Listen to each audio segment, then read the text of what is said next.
Hey guys, welcome back. It's Appalachian ADV Rider. I am bringing you another knife review. This is my ZT0308. Let me just do this right here. Basically, it came in OD brown, I guess, or this tan color, and I didn't really like this.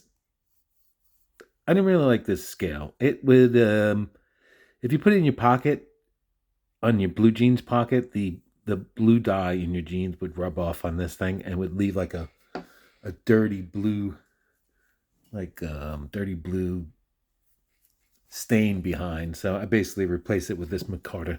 So I'm going to do this review based on the way I carry this knife. When I first got this knife, I carried it a lot. It got stained a bunch, and then I just kind of put it away. And then when I finally got these scales, I actually just wasn't carrying the knife at that point. ZT, man, this is a good knife. So let me back up a little bit. So ZT is an American arm of Kaiser, the company Kaiser, and ZT makes the knives here in the United States, and they started off in the world of knife making larger size, heavier duty knives. And to give you an example of it, I just brought a knife by, and so this is a ZT0200. Is made 154 CPM or CM, whatever, steel. It's got a recurved blade, and it's a big knife, right? I mean, this is a honking knife. If you ever saw this knife or held this knife, you'll know exactly what I'm talking about. And the scales, the liners are a full steel, and they've got some hollowing out going on there, weight reduction going on there, but this knife is still heavy and huge. And look at the pivot. So this is an example of an earlier ZT knife, and they were pretty big back then. So, and they have since gone recently, and they make smaller and more petite knives, and they have moved away from this big knife making thing that made them famous until in 2020 they released the ZT0308, and so as you can see, it's about as big as this knife, and this knife felt gigantic. All right, I'm gonna put this away. All right. So USA made knife, introduced in 2020. You can still get it today. So I figured, let me review it. Comes in ball bearings, and ZT is known for their flippers. So this is a flipper knife. A lot of the knives are flipper knives. I think everything that I own is a flipper knife. So they're really good at the flipper action.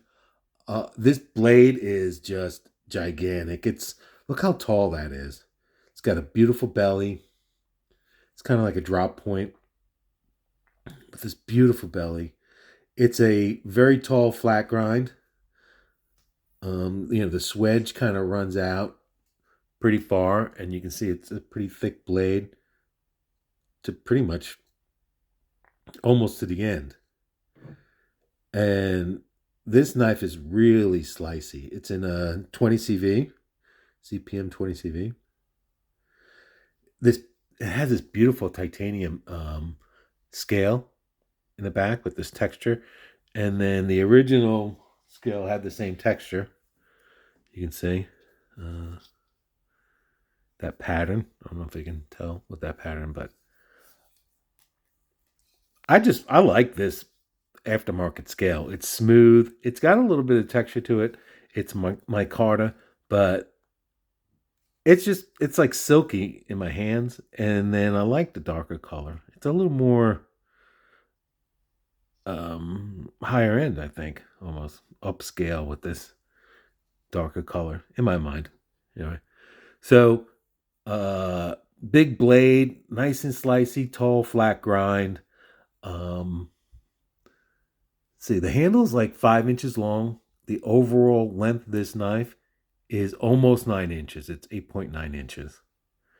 The cutting edge and the blade, I'm calling it the same length because The handle comes jets out here, and then the cutting edge comes back a little further.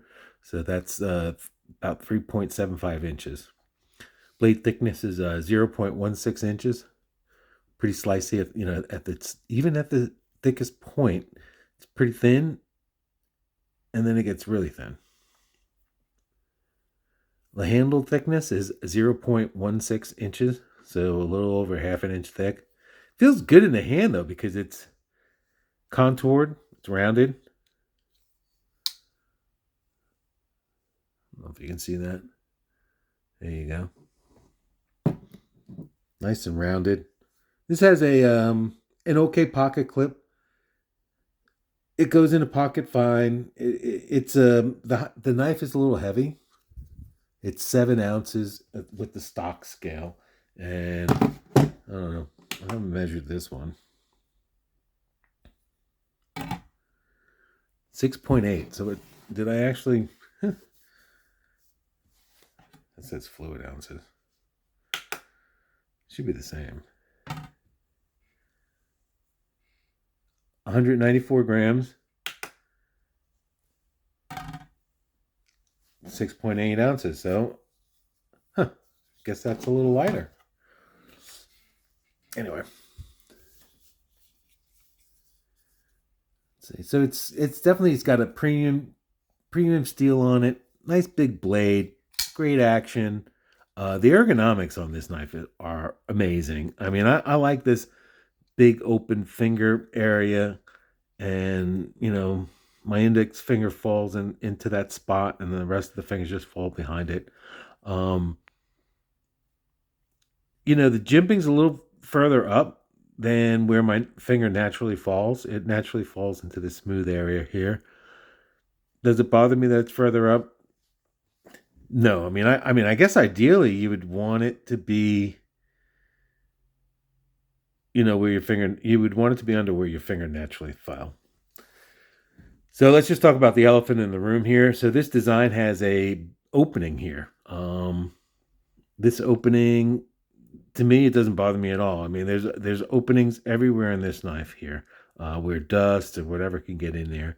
And, this was probably just a design hole they put in there. Am I going to question the designer? I mean, yeah, it's okay to ask, in your mind, like, what were they thinking? But on the other hand, I either like the design or I don't like the design. And that's really what I'm focused on, and not what they were thinking. And, it doesn't bother me at all. The design is nice. Would it have been better solid? I don't think it would bother me one way or the other if it was there, if it wasn't there. This pivot here is a 1/2-inch wrench. It's a typical wrench. You can use even a socket set to remove the blade. It was easy to remove the scale and the blade. It has 3 standoffs here, more than sufficient. I like the fact that they did not prioritize the lanyard hole, and they had the pocket clip up higher than the lanyard hole, so that's great. Now, originally this scale would have holes on the other side for a left-handed carry, but I got, this is a right-handed scale, aftermarket scale.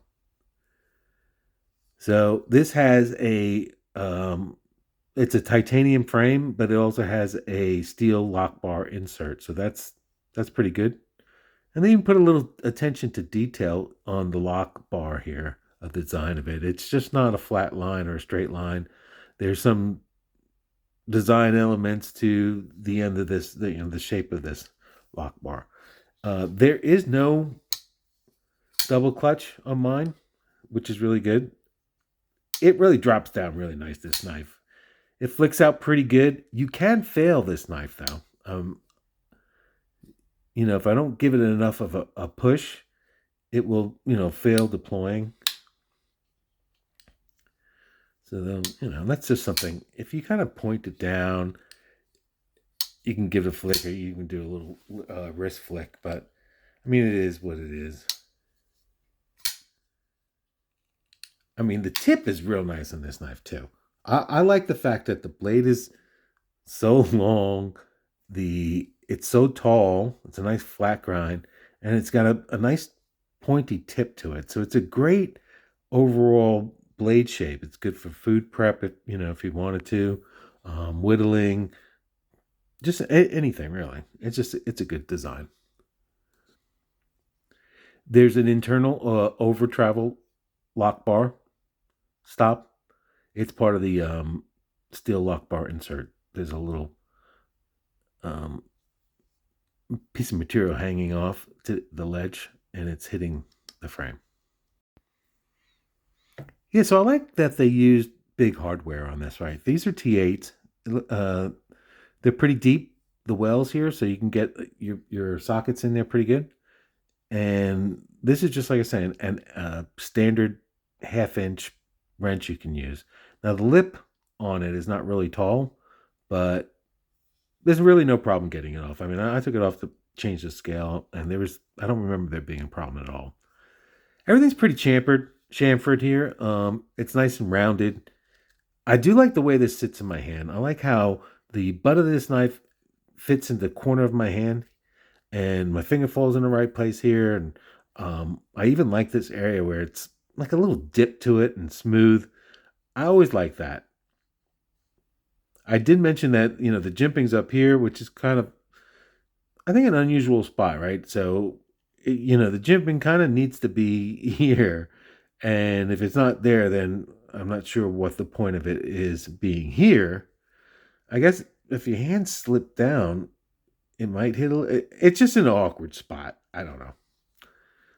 Feels good when you rub your finger on it. It's not that aggressive. I don't really like super aggressive jimping. So, I mean, if you do, then it's not good, and because it's not super aggressive. And I like this little tab, how it's hidden. So, on here it's a flipper tab. It's not really gigantic, but it's there. You got to like, you know, fling it out pretty good.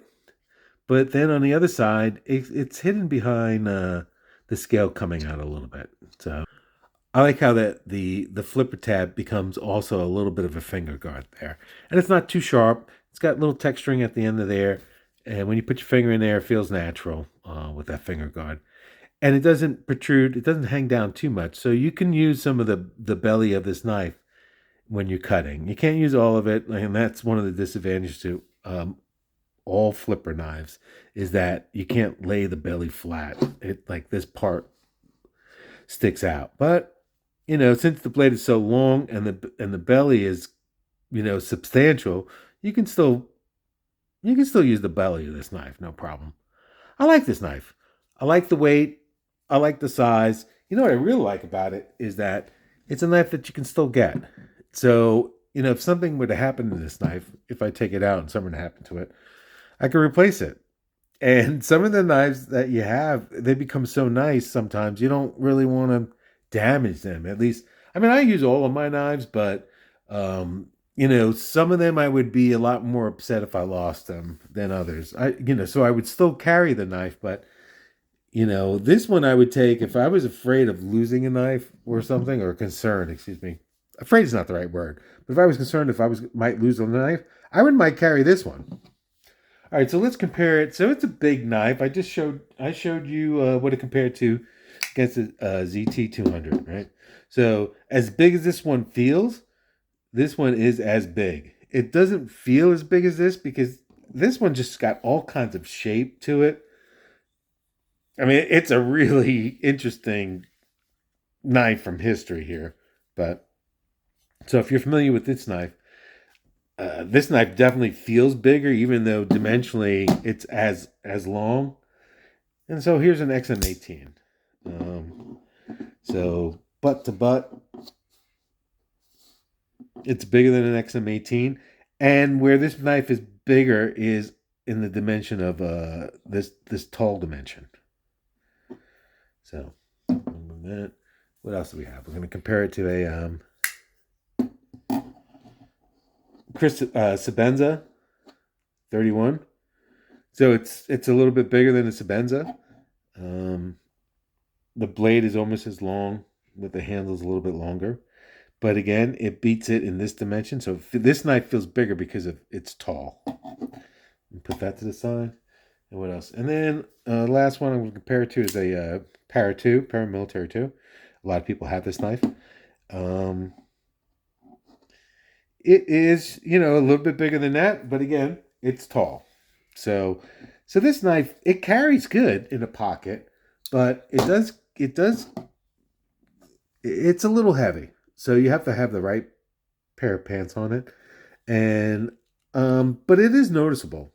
But I like it. Don't get me wrong. But, you know, some of these knives, like, you know, this knife, I think disappears. And it's not a lightweight knife, but because of its shape, I don't know, it just disappears.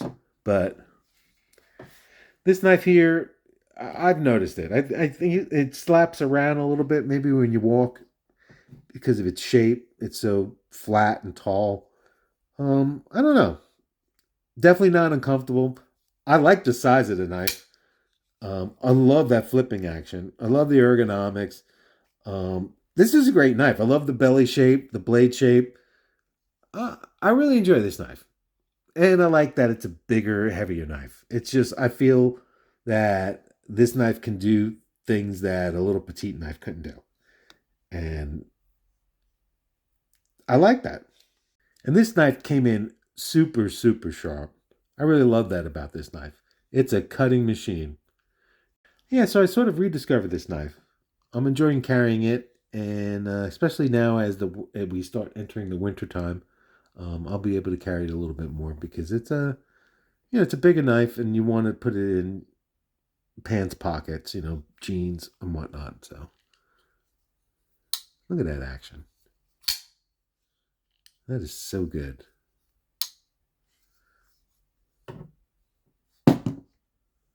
Don't forget I have a huge playlist, and you could go ahead and look at my knives over there.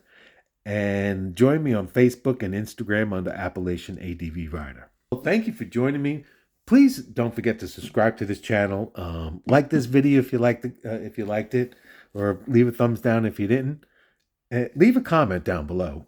Tell me what you know. Do you like these comparisons when I bring out other knives, or do you like this knife? What do you think it compares to?